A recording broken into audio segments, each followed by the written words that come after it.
First reading, Isaiah chapter 40 verse 25 to 31. To whom can you compare me, or who is my equal, says the Holy One. Lift your eyes and look, he who created these things leads out their army in order, summoning each of them by name.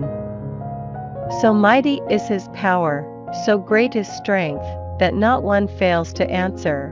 How can you say, Jacob? How can you repeat, Israel? My way is hidden from Yahweh, my rights are ignored by my God. Did you not know? Had you not heard? Yahweh is the everlasting God. He created the remotest parts of the earth. He does not grow tired or weary, his understanding is beyond fathoming. He gives strength to the weary, he strengthens the powerless. Youths grow tired and weary, the young stumble and fall, but those who hope in Yahweh will regain their strength.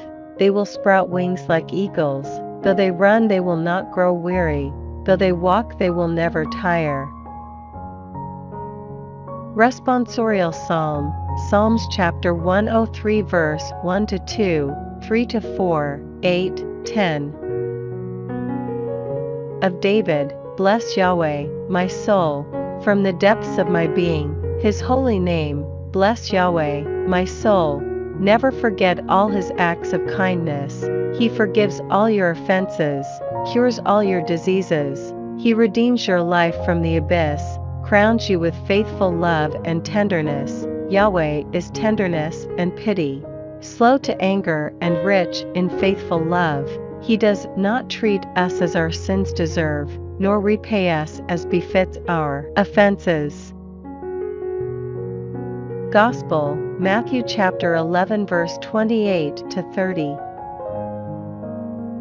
Come to me, all you who labor and are overburdened, and I will give you rest. Shoulder my yoke and learn from me, for I am gentle and humble in heart, and you will find rest for your souls. Yes, my yoke is easy and my burden light.